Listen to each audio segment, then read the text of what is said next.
ఏ విధంగా technology promote చేయాలని brain storming పెడితే ఆ రోజు ఒక ఆలోచన వచ్చింది.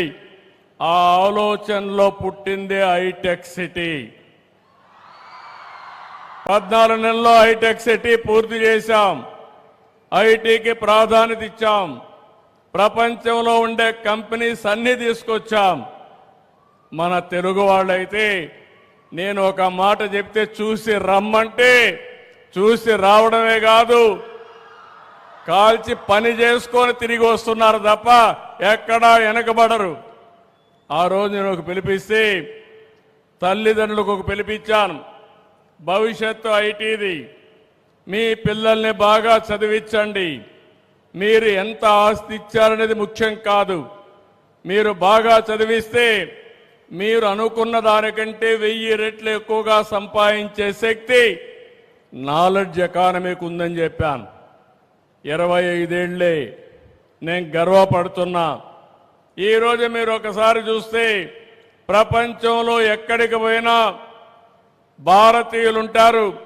భారతీయుల్లో అగ్రస్థానంలో తెలుగువాడు ఉన్నాడని చెప్పి మరొకసారి విజ్ఞప్తి చేస్తున్నా. ఈరోజు ఒకప్పుడు ఇక్కడ ఇన్స్టిట్యూషన్స్ ఉండేటివి కాదు. లేనప్పుడు విట్ చూసినా, ఎస్ఆర్ఎం చూసినా, బిట్స్ పిలాని చూసినా, ఎక్కడ చూసినా తెలుగు వాళ్ళు ఉండేవాళ్ళు. మన జనాభా 5-6%. కానీ ఐఐటీల్లో సీట్లు మాత్రం 20% వచ్చేటివి. నేను మొట్టమొదటిసారిగా ముఖ్యమంత్రి అయినప్పుడు 1-2% ఉండేది. ఆ రోజు కావాలని ప్రమోట్ చేస్తే ఈరోజు ఏ ఎగ్జామ్లో కూడా నాలెడ్జ్ ఎకానమీలో భారతీయులు ప్రథమ స్థానంలో ఉంటే దాంట్లో ట్రెండ్ సెట్టర్గా తెలుగు వాళ్ళు ఉన్నారంటే అది ఈరోజు నేను ఆలోచించిన విధానం. ఈరోజు ఇక్కడ మీరు అందరూ ఉన్నారు. మిమ్మల్ని చూస్తే నాకు చాలా ధైర్యం వస్తూ ఉంది. రేపు 2వ తారీఖున ప్రధానమంత్రి గారు అమరావతి పునఃప్రారంభం. ఈ కార్యక్రమం అదిరిపోయే విధంగా మీరందరూ కూడా రావాలని మీకు కూడా స్వాగతం పలుకుతున్నా. ఆ రోజు హైదరాబాద్లో నేను హైటెక్ సిటీ గురించి మాట్లాడి హైటెక్ సిటీ కట్టాం.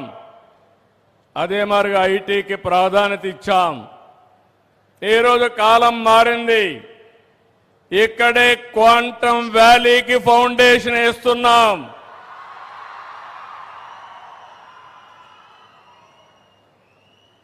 ఇండియాలో మొట్టమొదటిసారిగా ఒకప్పుడు హైటెక్ మాట్లాడితే ఐటీ మాట్లాడితే అర్థం కాలేదు.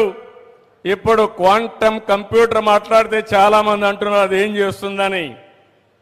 ఇప్పుడుండే కంప్యూటర్స్ కంటే 1000 రెట్లు ఫాస్టర్గా ఏది కావాలన్నా క్యాలిక్యులేషన్ చేసే శక్తి క్వాంటమ్ కంప్యూటర్కి ఉంటుంది.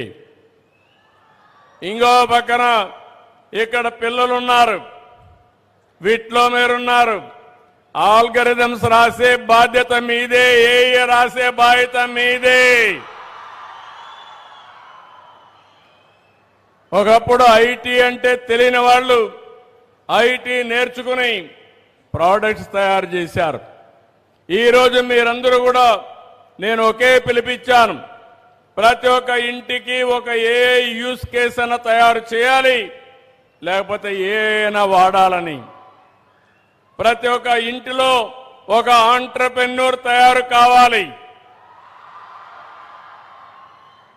ఒకప్పుడు మీరందరూ ఉద్యోగాలు అడిగేవాళ్ళు.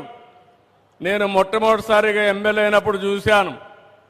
అవసరమైతే ఇంట్లో ఉండే 2 ఎకరాలు అమ్మి లంచం ఇచ్చి ఒక అటెండర్ పోస్ట్ అడిగేవాళ్ళు.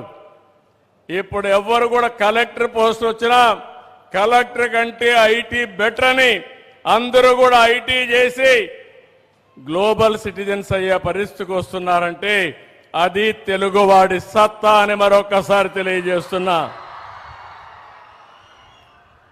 అందుకని ఈరోజు ఈ అమరావతిని మీరు ఒక్కసారి ఆలోచిస్తే మనం 2వ తారీఖు మాట్లాడుకుంటాం కాబట్టి నేను ఎక్కువ విషయాలు ఇక్కడ మాట్లాడను. కానీ ఒకే ఒక విషయం కోరుతున్నా మిమ్మల్ని అందరినీ. We're all in a inspiring time. ఎప్పుడూ లేనన్ని అవకాశాలు మన దగ్గర ఉన్నాయి. మీరు అనుకుంటే అది సాధ్యం. ఒకప్పుడంతా కూడా బాగా చదవాలని తపనుండేది. చదువు ముఖ్యం, అది నాలెడ్జ్ మాత్రం ఇస్తుంది. కానీ చదువుకున్న నాలెడ్జ్ని అప్లికేషన్ చేయాలంటే వినూత్నమైన పద్ధతిలో ఇప్పటి నుంచే మీరు ఆలోచించాల్సిన అవసరం ఉంది. ఈరోజు ఇక్కడుండే పిల్లలందరూ ఒక మంచి యూనివర్సిటీలో ఉన్నారు. ఉద్యోగం కావాలంటే పెద్ద సమస్య కాదు. విట్టు అమరావతి చూస్తే 95% ప్లేస్మెంట్లు వచ్చేసాయి. ఉద్యోగం గ్యారంటీ. నేను ఉద్యోగంతో సాటిస్ఫై కావడం లేదు.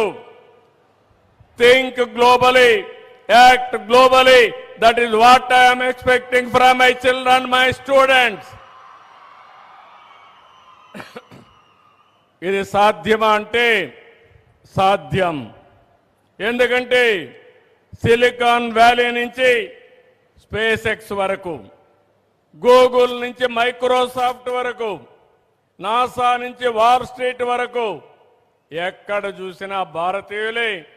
అందులో అగ్రస్థానంలో తెలుగు వాళ్లేనని చెప్పి కూడా నేను మీకు తెలియజేస్తున్నా.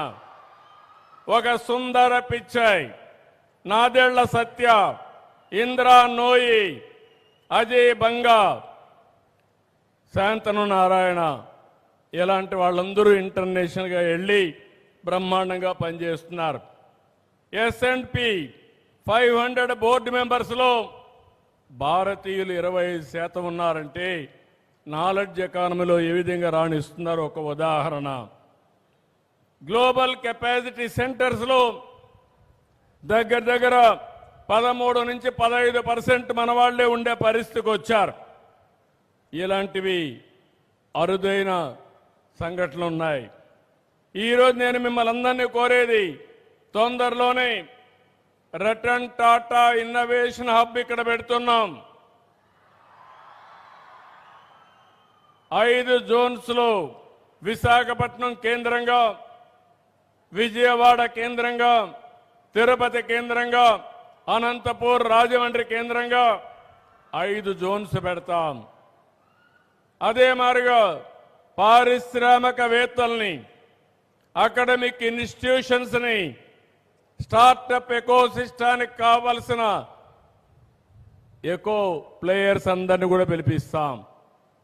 నా ఆలోచన ఒకటి, ఈరోజు ఆంధ్ర రాష్ట్రంలో ఉండే ప్రతి ఒక్కరు కూడా రాబోయే రోజుల్లో ప్రపంచం మొత్తం సేవలు అందించే సిటిజన్స్గా తయారు కావాలని నా కోరిక అని చెప్పి కూడా నేను మీకు తెలియజేస్తున్నా. ఒక ఉదాహరణ మీకు చెప్తున్నాను. ఈరోజు వాట్సాప్ గవర్నెన్స్ ఉంది. ఒకప్పుడైతే ఏ చిన్న పని కావాలన్నా MRO ఆఫీసుకు పోవాలి. క్యాస్ట్ సర్టిఫికేట్ కావాలన్నా, డేట్ ఆఫ్ బర్త్ కావాలన్నా, నేటివిటీ కావాలన్నా అన్నిటికి వెళ్ళాలి. అన్నెసరీ సర్టిఫికేట్లు అన్నీ ఇచ్చేవాళ్ళు. స్టూడెంట్స్ కూడా గంటల తరబడి ఆఫీసుల చుట్టూ తిరిగేవారు. ఈరోజు నేను వచ్చిన తర్వాత ఒకటి ఇంట్రడ్యూస్ చేశాను, వాట్సాప్ గవర్నెన్స్. 1000 సేవలు వాట్సాప్ ద్వారా మీ సెల్ ఫోన్లోనే ఏ సేవలు కావాలన్నా ఇచ్చే ఏర్పాటు చేశామంటే అది తెలుగుదేశం పార్టీ ఎన్డీఏ గవర్నమెంట్ అని చెప్పి తెలియజేస్తున్నా. అందులో కూడా మీరు ఫిల్అప్ కూడా చేయక్కర్లేదు. నెంబర్ కొట్టి హాయ్ అని ఏం కావాలనో చెప్తే ఆటోమేటిక్గా సేవలు మీకు అందించే పరిస్థితికి వస్తున్నాం. నేను ఒక ఎగ్జాంపుల్ చెప్తున్నాను ఇక్కడుండే స్టూడెంట్స్కి అందరికీ. స్వర్ణ ఆంధ్రప్రదేశ్ 2047కి ఒక రోడ్ మ్యాప్ తయారు చేశాం. 10 ప్రిన్సిపల్స్ పెట్టుకున్నాం. ఈరోజు మన ఆదాయం మీరు చూస్తే దగ్గర 2,60,000 రూపాయలు ఉంది పర్ క్యాపిటల్ ఇన్కమ్. 2047కి 58 లక్షల రూపాయలు పర్ క్యాపిటా ఇన్కమ్ చేయాలని ముందుకు పోతున్నామని చెప్పి కూడా నేను మీకు తెలియజేస్తున్నా. ఈరోజు రాష్ట్ర సంపద జీఎస్టీపీ మీరు చూస్తే దగ్గర 16,50,000 ఉంది. దీన్ని 3,05,00,000 చేయడానికి ముందుకు పోతున్నాం. అంటే మన ఎకానమీ $2.4 ట్రిలియన్ చేరే విధంగా కార్యక్రమాలు ఏర్పాటు చేస్తున్నాం. మోడీ గారు అయితే వికసిత్ భారత్ 2047 ప్రణాళిక తయారు చేశారు. ఒకప్పుడు 10వ ఆర్థిక వ్యవస్థ, నిన్నటి వరకు చూస్తే 4. ఈరోజు IMF అనౌన్స్ చేశారు 4వ ఆర్థిక వ్యవస్థ భారతదేశం. ఇంకొక 2 ఏళ్లలో 3వ ఆర్థిక వ్యవస్థకు వస్తాం. 2047కి మిమ్మల్ని అందరినీ చూస్తే నాకు ఆ ధైర్యం ఉంది. భారతదేశం ప్రపంచంలో నెంబర్ 1గా నెంబర్ 2గా ఉంటుంది తప్ప ఇంకోటి కాదని కూడా విజ్ఞప్తి చేస్తున్నా.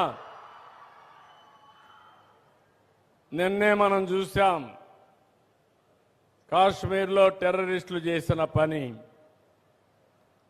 ఈ దేశం యొక్క శక్తి ముందర ఇలాంటి కుయుక్తులు ఏమీ పని చేయవు. అది గుర్తుపెట్టుకోమని హెచ్చరిస్తున్నా. ఎవరైనా భారతదేశ జోలుకొస్తే అక్కడి నుంచి మటాష్ అయిపోతారు తప్ప వీళ్ళు చేయగలిగింది ఏమీ ఉండదు. తీవ్రవాద సమస్య కానీ టెర్రరిస్ట్ సమస్యలు కానీ ఈ దేశాన్ని ఏమీ కూడా షేక్ చేయలేవు. అది భారతీయుల్లో ఉండే ధైర్యం, ఐకమత్యం. అవసరమైతే ఇలాంటి సవాళ్లు వచ్చినప్పుడు మనం అందరం కూడా సంఘటితంగా ఉండి ఈ దేశాన్ని రక్షించుకునే శక్తి, యుక్తి భారతీయులకు ఉందని చెప్పి కూడా నేను మీకు తెలియజేస్తున్నా. ఇక్కడికి వచ్చినప్పుడు నేను మిమ్మల్ని అందరినీ ఒకటే కోరుతున్నా. నేను ఎప్పుడూ మాట్లాడినా 20 ఏళ్లకు 30 ఏళ్లకు ముందే మాట్లాడుతూ ఉంటాను. చాలామంది అంటారు ఇవన్నీ మాకు అర్థం కావని. అర్థం చేసుకున్న వాళ్ళు బాగుపడుతున్నారు, అర్థం చేసుకోలేని వాళ్ళు అక్కడే ఉంటున్నారు. ఈరోజు నేను మిమ్మల్ని అందరినీ కోరేది ఒకటే. ఈరోజు ఆధార్ ఉంది. ఏ దేశానికి లేనటువంటి అడ్వాంటేజ్ భారతదేశానికి. డూప్లికేషన్ ఏం లేదు. ఇక్కడుండే అందరి ఫోటోలన్నీ తీసుకొని రియల్ టైంలో ఈ మీటింగ్కి ఎవరెవరు వచ్చారో ఐడెంటిఫై చేయగలుగుతామంటే దానికంటే శక్తి ఏం కావాలని మిమ్మల్ని అడుగుతున్నా. మీరంతా కూడా ఐటీ పిల్లలు కాబట్టి మీరు ఇంకా బాగా అర్థం చేసుకోగలుగుతారు. రెండోది, నేను చేసిన పని ప్రతి ఒక్క సిటిజన్ని పుట్టినప్పటి నుంచి అందరికీ ఆధార్ అథెంటికేషన్ చేస్తున్నాం. అక్కడి నుంచి ప్రతి ఒక్కరిని ఏ ఫ్యామిలీలో ఉంటారో ఫ్యామిలీకి కూడా బాండేజ్ పెడుతున్నాం, కలుపుతున్నాం. ప్రతి ఒక్క ఇల్లు జియో ట్యాగింగ్ చేస్తున్నాం. రేపు ఏదైనా ఒక విపత్తు వస్తే ఎవ్వరు చెప్పక్కర్లేదు. ప్రోగ్రామ్ చేసి వాళ్ళకు మెడిసిన్స్ కావాలన్నా, ఫుడ్ కావాలన్నా డ్రోన్స్ ద్వారా పంపించే పరిస్థితి వస్తుందని చెప్పి కూడా నేను మీకు తెలియజేస్తున్నా. ఇంకో పక్కన ఈరోజు నేను గవర్నమెంట్ ఆఫ్ ఇండియా కానీ గవర్నమెంట్ ఆఫ్ ఆంధ్రప్రదేశ్ కానీ ఇచ్చే సంక్షేమ కార్యక్రమాలు లేకుంటే మనం అందించే సేవలన్నీ కూడా ఇంటిగ్రేట్ చేస్తున్నాం. ఇక్కడి నుంచి ఏ విధంగా వాళ్ళ ఆరోగ్యాన్ని బాగు చేయాలి, చదువు విషయంలో ఏ విధంగా మనం క్యారియర్ బిల్డప్ చేయాలి, ఏ విధంగా వాళ్ళ ఆదాయం పెంచాలని ఆలోచిస్తున్నాం. ఈరోజు ఒక్క విషయమే మీకు చెప్తున్నాను. డేటా ఉంది, హిస్టారికల్ డేటా, టూల్స్ ఉన్నాయి, ఏఐ వచ్చింది, నాలెడ్జ్ ఉంది. ప్రపంచమంతా ఎక్కడుండే నాలెడ్జ్ కూడా తీసుకునే అవకాశం వచ్చింది. కంప్యూటింగ్ ఇంకో పక్కన రియల్ టైం డేటా ఉంది.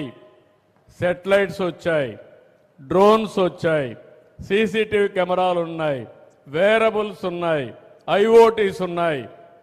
రియల్ టైం డేటా వస్తుంది. ఇవన్నీ ఉపయోగించుకుని రియల్ టైం సొల్యూషన్ కూడా 90-95% మనం ఇచ్చే అవకాశం వస్తుంది. ఇది ప్రివెంటివ్ హెల్త్ కావచ్చు, అగ్రికల్చర్ ప్రొడక్టివిటీ, మార్కెటింగ్ కావచ్చు, లేకపోతే ఏదైనా చేసే అవకాశాలు వస్తున్నాయి. అందుకే నేను అన్నాను మనం అందరం కూడా ఒక ఇన్స్పైరింగ్ టైంలో ఉన్నామని. అది చేసే శక్తి కావాలి. ఆ శక్తి భారతీయులకు ఉంది. మీరు ఒక్క విషయం గుర్తుపెట్టుకోండి, 91లో ఆర్థిక సంస్కరణలు వచ్చాయి.